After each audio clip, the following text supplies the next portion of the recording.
Hey, everybody. Welcome to Daniel Davis Deep Dive, coming to you live from Washington, D.C.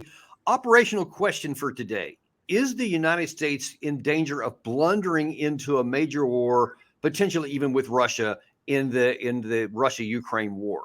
Now, we have nobody better in the world to try to untangle some of that than the inestimable Doug Macgregor, CEO of our country, our choice, highly decorated combat veteran, and just all around great guy and fan of the show. So, Doug, welcome to the show.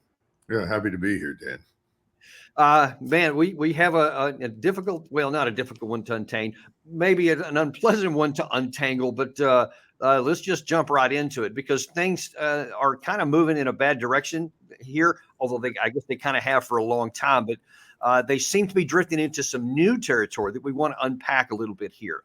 Now, everybody, of course, has been aware that the summer offensive for the Ukraine side this last summer was a complete and unequivocal failure.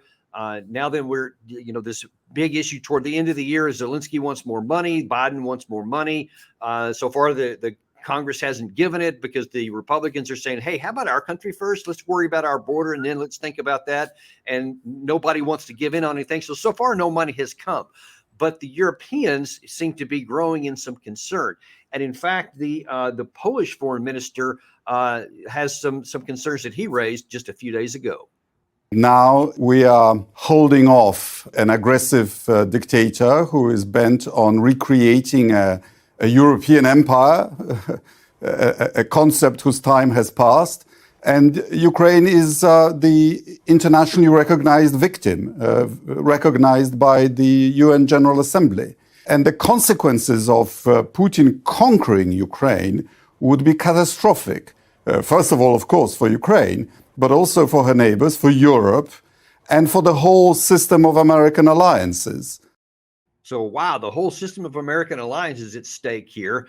And then you had the Swedish Minister of Defense who made an even more alarming statement when he said this.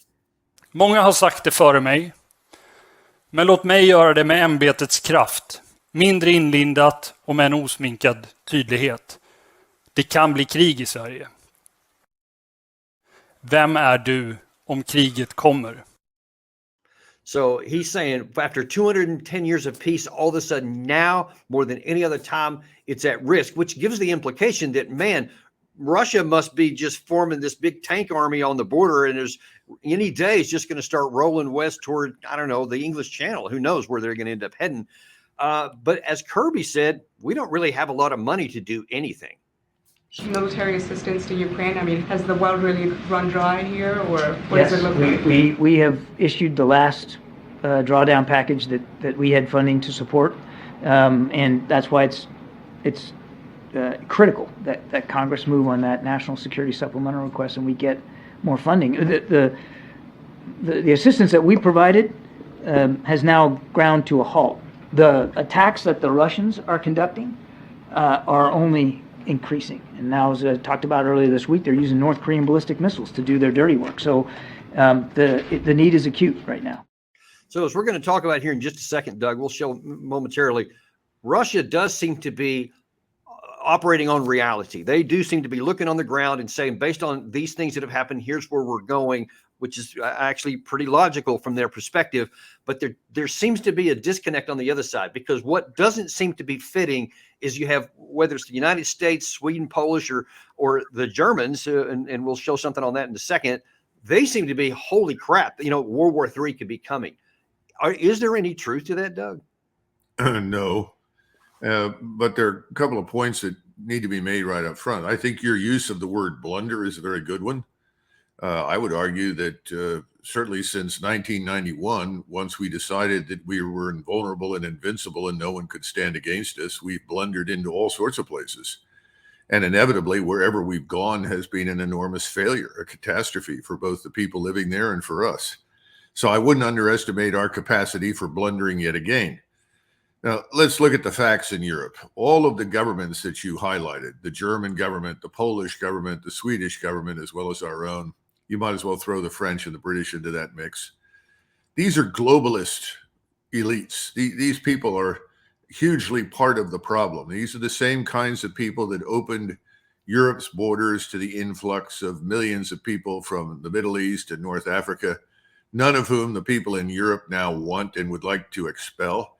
Sweden in particular has gone from being one of the safest places in the world to being the rape capital of Europe. Wow. It's a catastrophe. There's nothing right about anything happening in Europe. So if you're on the verge of being thrown out of office, and I think all those governments are on very shaky ground, what do? Well, I think Hermann Göring at the Nuremberg trials summed it up very well. You create enemies, you create threats that are non-existent. But if your media is compliant, and at the time, of course, the German media was an arm of the state, and effectively all of the media in the West is some way or another an arm of globalism. In other words, the global concept of life, which is striving for global governance and effectively reducing everyone to a willing, mindless consumer who will do whatever he's told, whether it's to take vaccinations or eat bugs or whatever. And all of these people are about the same thing. Well, they're in trouble. It's not going down well in Europe. The Europeans don't like it. And so you create this myth that somehow or another the Russians are interested in going further to the West. Now, here's a quickie that your audience needs to know. Sikorsky, who's the current Polish foreign minister, is married to Anne Applebaum, who is probably one of the leading neocon globalist maniacs on the scene, who has been beating the drums for perpetual war with Russia, much like Victoria Nuland and the Kagans and the rest of these characters. So anything he says is essentially a function of channeling Anne Applebaum and her friends. I don't think this Polish government is going to make it over the long term at all. I think they'll be gone in a few months because they're not dealing with any of the real problems that beset Poland. And I think the Polish population has grown tired of this nonsense about Russia. Russia is coming and is going to kill everybody because it hasn't happened and they know it won't. And the only reason that the Russians are not already halfway to the Polish border and without having already crossed the Dnieper River is they don't want to go. They're not interested in that. Nobody in Moscow wants to rule anybody who's not a Russian. That's why they're hoping that they can end this war and essentially consolidate what is the historically Russian portion of Ukraine, annex it, make it part of Russia, and call it a day. But to do that, they have to have a government that accepts neutrality. So the Swedes in particular are bizarre because he's right. They've had 210 days of peace, and suddenly they decide to throw all of that overboard and join NATO. Same thing with NATO is a crumbling edifice. There's nothing behind it. There's great discontent in NATO. People want an end to this nonsense in Eastern Europe, and they want to deal with their own problems, which includes expelling as many of these unwanted migrants in their country as they can get rid of. So it seems like these are the realities. It seems like to really to bolster what you just said about the media being used to kick up this fear that Russians are coming. There was a so-called leaked German report that made the news here that showed this. I think it was called 9 Steps to World War III. And all these big arrows flown around and hundreds of thousands of troops doing all this kind of stuff and big fists in the middle. Looks really scary. All that red on there. What do you make of this, Doug? Well, it's Fantasy Island. This is the sort of thing that people in Washington love, and it's being disseminated to their vassal states in Europe. The Russians, first of all, don't have the forces for such an offensive, nor do they want them. I mean, there are limits to what the Russians want to spend and invest in defense. I wish we had limits, but they do. Putin wants to do business with Western Europe, not go to war with it. Again, this is part of the fiction that the Germans and everyone else has to stay in a permanent state of hostility to Russia, which is what we want. I'm surprised they didn't include some Chinese component. And of course, the laughable statement is about, oh, well, they're using North Korean missiles. Well, Russians don't need North Korean missiles. North Koreans were anxious to sell those. The Russians took them. But they're Russian knockoffs. The North Koreans didn't develop these from scratch. They're just a version of what the Russians have already got. This is all nonsense. But the Europeans need to wake up, and I think they are gradually. You've seen the unrest in Germany, which is very unusual for Germans, and also in the Netherlands. I think you'll see more of it, and ultimately, I think you'll see some in Poland. I don't know what the Swedes will do, but thus far they've been very fine sheep, and they're marching wherever they're told to go. But I have friends in Sweden and Finland, and they're looking at what's happening up along the Arctic Circle, seeing Americans arrive with equipment and technology. They're beginning to figure out, well, wait a minute, why are they here? Again, everything we are doing is designed to provoke Russia. We want to provoke them. The good news for us is that the Russians have said no, thank you, and have exercised incredible restraint. I think they will continue to do so. Yeah, and that restraint is very often, as we've had on a couple of recent episodes. We had George Beebe on, actually, who says he thinks that a lot of the what Russia is shown as restraint and taking a longer view is being misinterpreted in the West as being incapacity, that Russia can't do a lot of these things. And therefore, that gives reason for people. And we're going to show a couple of things here in a row because it's just really kind of embarrassing in my view. You have Zelensky, the Swiss foreign minister, and Biden kind of looking like they're not connected to reality, but the Russians are, as we'll see in a second. But first of all, here's what Zelensky's saying. Here's what he thinks is really going on the ground. Ukraine's defense industry is not just recovering, it is becoming as productive as it needs to be for a modern, technology-driven warfare. For the next year, we have set ourselves crystal clear goals in terms of artillery, drones, missiles, and armored vehicles. One of our major political results this year is an agreement with our partners, particularly the United States, on co-production of weapons. You know, we used to have I remember when you and I were both serving, Doug, there was a popular thing going through the military that hope is not a strategy. You can't do that, which was kind of like, well, duh, yeah, no kidding. But here in this current age right now, that seems to be not even an embarrassing, yeah, that's what it is. And listen to the Swiss foreign minister say exactly that. We have to give a future. We need to give hope. And we have to encourage the Ukrainian population to imagine their future. That it is our duty and it is our interest to do this, because if they lose hope, they're no longer going to fight. If they're no longer going to fight, the geopolitical consequences will be major, and they are not in our interest. So there's a real spin behind this. And I don't know if you noticed the dais there where he was speaking. It's they're promoting the so-called peace formula for Ukraine, which is, hey, even though we're kind of on the backside of this war and all the advantages are in Russia, we want them to surrender to us. So that's our hope. I mean, what do you make of that disconnect from what's on the ground in reality? It's part of the larger ideology that rests on a foundation of wishful thinking and unrealistic expectations. I'm beginning to think that Fantasy Island is a place where there is endless room for crazies and deluded individuals. The Swiss foreign minister is obviously one of the pack. Ukraine is finished. It's done. And again, the Russians can press on, and they are pressing gradually further and further west. And at this pace, I suspect they're going to end up along the Dnieper. And then the question is, if there's no one willing to negotiate an end to this travesty, they'll cross the river and go further.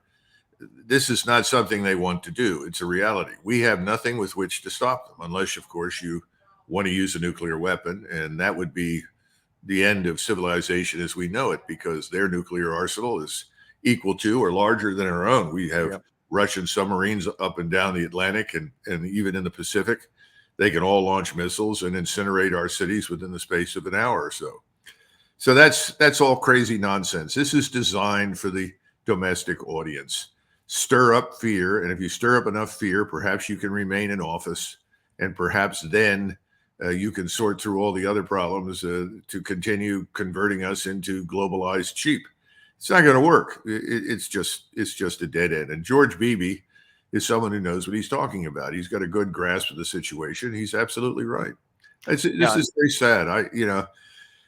It's sad when you watch your government behave like Bolsheviks and Soviet communists, lying through their teeth about everything that you can imagine. Remember, we're bankrupt, and the Europeans are not far behind, and some of them are out ahead of us. So if you're bankrupt, what are you going to do? I guess this is the last straw.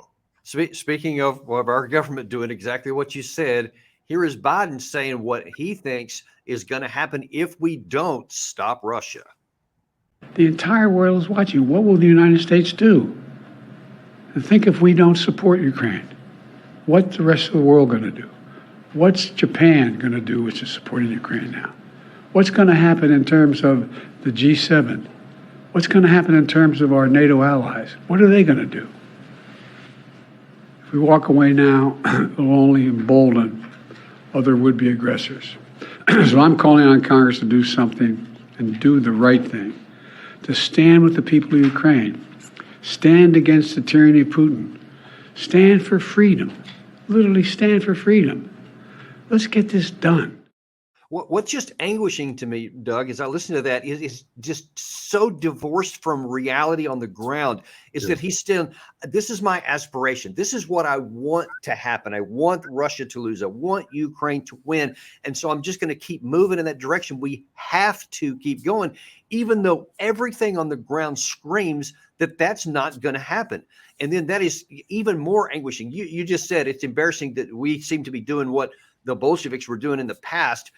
Now that I see the Russians, though, they're saying things that seem to be pretty grounded in reality. Here's what Shoigu says. Here's how he views the current situation. За прошедший год потери противника превысили 215 тысяч человек и 28 тысяч единиц вооружения. Мы сохраняем стратегическую инициативу на всей линии боевого соприкосновения. Несмотря на истощение людского ресурса украинских формирований и отсутствие результатов на поле боя, Соединенные Штаты Америки хладнокровно пытаются реализовать свои амбиции на мировое лидерство за счет жизни украинцев. С подачи западных кураторов киевский режим продолжает гнать на убой своих солдат и ищет любые возможности для восполнения рядов украинской армии. Безусловно, это не изменит ситуацию на линии боевого соприкосновения, а только затянет военный конфликт. Продолжим последовательно достигать целей специальной военной операции. So I think that's a pretty good assessment. The Ukraine side, they're just sending people into a meat grinder with no chance of change in the end. The United States just keeps funding enough that keeps it alive, but it's never going to change the outcome of it. And Russia is looking not to conquer Western Europe, not to start World War III like that German map showed, but they just want to go probably up to the Dnieper, as you suggested, and they want to put peace on their western border. And that seems something that's logical. They have a plan to get there. They have the internal capacity to do it, both manpower and with their industrial capacity and the human capital. They're getting 14,000 per month to volunteer, Doug. They don't have to mobilize people, whereas the Ukraine side's grabbing them off the street, and all they're doing is throwing them to their death, and it's not going to change the outcome. Well, the Ukrainians aren't even keeping up with the losses. It's a trickle in terms of replacements. It's not just that they don't have anybody, but a lot of people are hiding, avoiding service, so they're relying on old men and boys. You sent it to me, and I'm sure many of your viewers have seen this. The former Ukrainian or current Ukrainian prosecutor general, I can't remember his name, Yuri something, and my command of Slavic languages is terrible. And he came on Ukrainian television just about 10 days ago and said it's time to tell the Ukrainian people the truth. We've lost 500,000 men dead. Hello. That's not a fictional figure. It's real. And then he says, well, we have to tell people the truth so that they'll provide more manpower. Well, that's not going to happen. There's a snowball's chance in hell of anybody saying, sure, let me go forward and die on that front. Yeah. Makes no sense at all. And again, the Russians have never wanted to kill large numbers of people. Keep in mind, they could have turned most of Ukraine into some facsimile of Gaza. Yeah. We know what's happening in Gaza. That's not what Putin wants to do in Ukraine at all. He wants the opposite. He wants to end this. He wants to get back to business. And by the way, and you have some experience with this because of your own past life, the Russian people are not interested in fighting in perpetuity. They're not interested in war for war's sake. Right. They have a say. Public opinion in Russia does matter. So they're happy with what he's done thus far because he's minimized casualties on his side and he's driven back the forces that they rightly know were aimed at Russia. But now they too would like an end to this.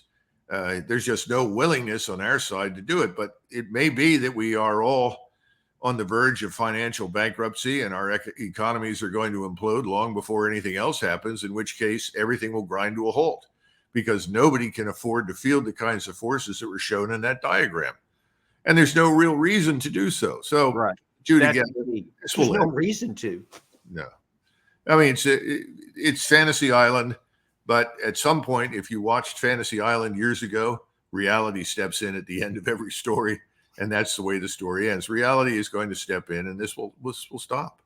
So and here's my concern, and how do you see this playing out there? Because I mean, at some point, spin runs its course, and reality does impact on it, and it supersedes the spin no matter what. And so, at some point, you can't just give the fiction anymore. And that may be if at some point the Ukrainian army somewhere literally crumbles and collapses, and there's maybe a big movement somewhere. Or it remains a methodical move to the best where the casualties just keep flying up until eventually they don't have enough to replace it. But then the question is going to come in, what will the U.S. do? What will some of these like Poland, Sweden, some of these others do if they can no longer keep up that the war is going to go on? Do they do something stupid where it could precipitate a clash between the U.S. and Russia? Or will they just say, okay, now we surrender to reality, and now we're going to try to make a settlement and get the thing done? I hope that happens, but I fear that we could get stupid. Well, we don't have to get there. We're already there, Dan. The people that are running our government are a combination of arrogance and ignorance. They don't understand the world they live in because they've created this fictional world where everything is moving in a direction that suits them. I don't like to use this old Leninist term, but it makes sense. It's called the correlation of forces. If you look at the correlation of forces, economics, political interests, military power, technology, all the issues that make up national power, if you will, or the power of any international organization, the correlation of forces has shifted decisively against us and West Europeans. The world has changed. All you have to do is look at BRICS, look at the expansion of what was originally Brazil, South Africa, Russia, China, India. It's now rapidly expanding. And I think it'll end up probably being as large as 30, 40, 50 nations.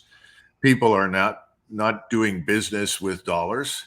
And people always said, well, that's impossible. You can't do international business with dollars. But the Indians and the Russians and the Chinese are doing it. Even the Japanese and the Chinese avoid the use of dollars in their internal trade, and they trade in their own currency. So our financial hegemony is ending. Our military hegemony is over. We don't have the wherewithal or the power to do any of the things that Biden and his friends want to do. There's nothing in Europe. Their armies are a joke. I talk about the Lilliputian British army. The French aren't far behind. A friend of mine in the French army says the only thing the French army is prepared to do is go on safari in Africa. We've built these boutique forces that were designed for use during the Cold War against weak enemies. That era is ended. Technology has proliferated. So when you talk about Iran or Turkey or any number of different countries, there's a tendency in the West to say, well, those are backward states. No, they're not. They're very sophisticated. They have their own defense industries, or their missile inventories are astonishing. Right. We're facing a different world. Russia has already demonstrated that it was by no means this economic backwater that had no capability to withstand sanctions or American-supported military power in Ukraine. It's all nonsense. We're unwilling to come to terms with reality because if you do, you have to admit failure. Now, here's one thing. Here's one thing that might possibly be used to bring a little sanity into it, and I want to get your views on this. And that is the fact that Biden now has, got a presidential election coming up here shortly, and the last thing he can afford is to be seen as a loser and a failure in here. Is there the possibility that he can use the issue with Ukraine and say, well, those darn Republicans, they blocked all the money, so that's why Ukraine's losing. So let's just shut it off and move on to somewhere else and not press the issue further and actually allow the funding to stop so that it just hastens the end. It doesn't cause it because it's already irreversible in my view, but maybe that will stop us from going further. How do you see the election playing into Biden's actions? Well, I don't see much difference between the Republicans and the Democrats. If you bothered to look at this ridiculous paper that was produced in the House of Representatives by Republicans called Plan for Victory in Ukraine, that's an exercise in fantasy. It has no chance of success. I actually missed that, but yeah. You can see it. It's absurd. Again, a lot of these people have been drinking their own Kool-Aid too long. And remember, I said arrogance and ignorance. Well, most of these people in the House are ignorant of reality. They don't understand the world they live in. It's fundamentally different. We are no longer the center of the universe. And if we were, it was for a relatively short period of time. Yeah. We're just a leading power. We're not the only one. We have advantages in some areas and we have disadvantages in others, but we are by no means this unchallengeable superpower. But people in Washington all live permanently in 1991. And Doug, we don't need to be. We don't need to be this unchallenged. We can have a great life and a great economy and a great security, just acknowledging what you just said there without having to say, no, I want to go back to 1995 or something. No, you can't. So let's don't try and let's just take our advantages and benefit from them. Isn't that right? Well, I think you're right, but you've got people in Washington who want to continue to meddle in the affairs of other countries. They are very much like the Bolsheviks. They think they have a monopoly on truth and therefore should exercise power in behalf of the American people to do what they know in their hearts has to be done. They see themselves as being on the right side of history. I see themselves as standing in front of an enormous herd of giant buffalo and about to be trampled into dust, but they don't see it that way. And so they're saying, no, those big buffalo are no threat to us. After all, we have our own buffalo, and there are 3 buffaloes standing behind us, and they're not going anywhere. Look, we can't recruit for the armed forces. We are a terribly divided country. We don't have any societal cohesion. People say to me all the time, Doug, you talk about the American people. Who are they? We have millions of people in this country that we don't know where they came from. Well, we do, but we don't know anything about them. There's no evidence that they came here to become Americans. Tens of thousands of Chinese are now pouring in, and everybody said, oh, well, that's a 5th column. Well, a lot of those people were criminals in China. They were people that the government was after for corruption charges and other things. A lot of them are just single men that had no future in China. So, what do? Well, pack your bags. You're going to the United States. And if you can go over there, we get enough Chinese in the United States, they'll reproduce. And in 20 years, America will look like China. I mean, this is insanity, what we've done to ourselves. And there's no understanding on the Hill at all of just how serious it is. Now, sure, you can point to 1 or 2 people with a brain who can figure it out, but not many. And there are people on both sides of the aisle that can't agree on a lot of these things. So, Ro Khanna is one that has agreed with a lot of the things that you get on the other side from Marjorie Taylor Greene. And of course, people are critical of her because she simply says what she thinks, and she happens to be right. She may not always be perfectly articulate, and she may not have all the requisite degrees from Harvard and Yale and so forth. But as I tell people all the time, thermometers have degrees, and you know where you stick those. So we need common sense. We need leadership. We need character in government. I don't see any of it in sufficient numbers to rescue this country from inevitable bankruptcy. Well, because here are your leading voices. And I'll just throw this one out there. Without Iran, there are no Houthis. The Houthis are completely backed by Iran. I've been saying for 6 months now, hit Iran. They have oil fields out in the open. They have the Revolutionary Guard headquarters you can see from space. Blow it off the map. Yeah, just blow it off the map. I mean, I didn't realize how easy it was. And man, bro, Iran, problem solved, just like that. That is your leading voices in Washington right now. Well, without Senator Graham, the United States would be a much healthier, happier, and more prosperous place. Let's get that up front. He's just saying what his donors are telling him to say. You've got to look at the people that have the money. Where do they put it? What do they want? Well, it's clear they want open borders. It's also clear they want a war with Iran. So he's not the Lone Ranger by any means. And people have been conditioned over decades. Oh, it's Iran, it's Iran, it's Iran. Then you start to ask them questions. They don't know anything about Iran. They don't know anything about the people in it. The Houthis were there long before Iran was even remotely interested. And the Houthis only turned to Iran because they couldn't find anybody else to help them arm themselves against the Saudis and ISIS. We were on the side of the Saudis and ISIS in the war in Yemen. We finally discovered we'd created a disaster, a humanitarian disaster. Hundreds of thousands of people were starving to death. Finally, sobriety set in and we ended this thing, and so did the Saudis. And now the Saudis won't have anything to do with us in our attempts to harm the Houthis. The other thing is, remember, in the Middle East, all of these so-called militias or proxies, they're Arabs. They are going to support the people in Gaza come hell or high water because they are Muslim Arabs. Yeah. Hamas, Hezbollah, the militias in Iraq, the Houthis, they're all Arabs. Iran did not stand up and say, "Verily I say unto you, my children, attack." No, they don't have to say a word. Yeah, they don't have to. Yeah. And, we've been very dumb by attacking the Houthis. All we've done is turn the Red Sea into a war zone and put an end to commercial shipping through the Red Sea and into the Suez. This is ridiculous nonsense. We and the Israelis together are escalating. Next step is Hezbollah. Things are winding down in Ukraine. The people there have suffered enough. Millions have left the country. Millions are living in abject poverty and despair. They want an end to this war. This criminal regime that Zelensky has is anti-Christian, anti-common sense, and is designed to destroy Ukraine and as much of the Russian military as it can. It's failed miserably in terms of its fights against Russia. Russia's is stronger now today than it's been since the 1980s. Right. But Ukraine is in ruins. It's finished. And we are complicit in that. Now we are trying to start another war down in the Middle East. And we are simply following blindly behind Mr. Netanyahu. And I predict the next step is Hezbollah. If you can't win in Gaza, and the Israelis have not, it has not worked, then what do? Well, you turn on Hezbollah. And then you hope that it drags us in. And then you get your war with Iran, or so people hope. And I'm sure that Senator Graham will be in the forefront. And he will forget completely about Ukraine.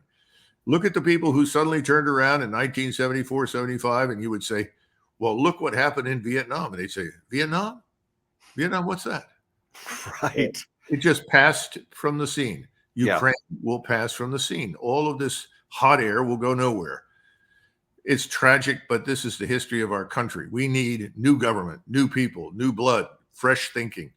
We're not going to get that from these status quo parties. I don't see evidence for it anywhere, sadly. So even if I was going to ask if President Biden was asking your opinion on what he should do. I'm sure you have a good answer there, but the real issue is no matter what you're about to say, who is there to execute it? Because whether you're talking about at the Pentagon, State Department, or in the White House, or anybody who wants to get in there right now, I'm just not sure that there's the human capital necessary to put into effect anything that you would say. But still, I want to know, what do you think we should do right now, given both the situation in Europe and to try to prevent a fireball from blowing up in the Middle East? What should we do right now? Well, keep in mind that the bureaucracies are all entropic, and the people that we're hearing from are all third-tier, fourth-tier talents who know nothing but what they've learned in graduate school and what they're being told by their donors. So you're not hearing anybody who's speaking intelligently, rationally. No one is well informed. I hate to be blunt about it. I would just write them all off. So what do you tell President Biden? Check into senior living as soon as possible. That would be the best thing. I guess that's step one. Yeah.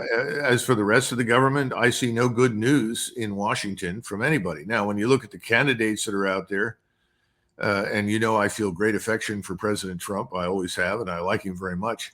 I'm very concerned about the people that surround him. And I'm worried that could once again subvert him if he were to win the election and become president.